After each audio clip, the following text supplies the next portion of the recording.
Kak mau nanya, jadi aku pernah dengar ada statement yang bilang kalau misalnya kuliah itu scam. Nah menurut kakak, apa nih pendapat kakak mengenai hal itu? Dan apa hal yang bikin kakak tetap semangat kuliah dan lebih milih kuliah dibanding kerja? Kalau aku, alasan aku tetap semangat karena aku tuh gak mau menyanyiakan kesempatan kuliah ini yang gak semua orang bisa dapat, kayak gitu sih. Makasih Kak. Oke Kak, aku mau nanya nih, kan ada statement yang bilang kalau kuliah itu scam ya. Dan apa menurut kakak tentang scam itu? Dan juga kenapa kakak lebih memilih kuliah dulu daripada kerja? Sebenarnya kuliah itu nggak scam ya, karena kuliah itu salah satu jalan untuk menuju buat kesuksesan. Nah jujur juga aku kan kerja juga kan sambil kuliah. Nah sambil kuliah ini karena untuk membuka peluang gitu untuk kesuksesan, biar setelah kerja tuh bisa mendapatkan kerja yang lebih baik lagi gitu setelah kuliah. Makasih Kak. Oke Kak, aku mau nanya nih ke kakak. Kan ada statement yang bilang kalau kuliah itu scam. Dan menurut kakak, kenapa kakak harus kuliah dulu baru kerja? Oke, karena sebenarnya tutor ngoding juga banyak ya di internet. Cuman kan kita dengan kuliah itu bisa mempelajari gimana networking dan juga kerjasama dalam project bersama gitu, seperti itu.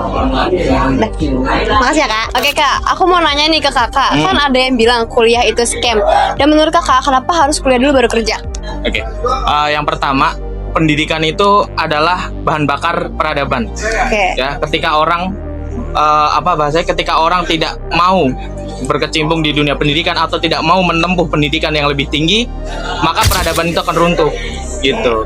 Jadi kalau ada orang yang bilang bahwasanya kuliah itu scam, berarti orang itu yang tidak mengikuti peradaban, seperti itu.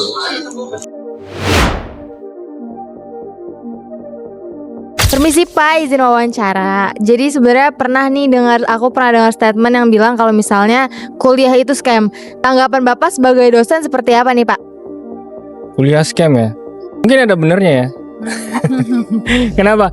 Kalau misalnya kuliahnya itu memang hanya mengejar sertifikat atau hanya mengejar ijazah gitu ya. Jadi banyak sekali kuliah-kuliah di sana yang tidak terlalu mementingkan ilmu di dalamnya, sehingga hanya pokoknya yang penting mereka yang masuk bayar dan mereka dapat sertifikat. Nah yang kayak gitu mungkin bisa dibilang scam. Di kuliah itu sudah disiapkan kurikulum dan lain-lainnya, sehingga kalian tuh mengerjakan tugas itu sudah direncanakan oleh para perancang kurikulum untuk menjadi cerdas. Intinya ya, kalau misalnya tempat kuliahnya itu serius dan dipersiapkan dengan matang, tentu tidak scam. Itu menurut pendapat saya. Baik. Gitu ya. Ya, terima kasih Pak.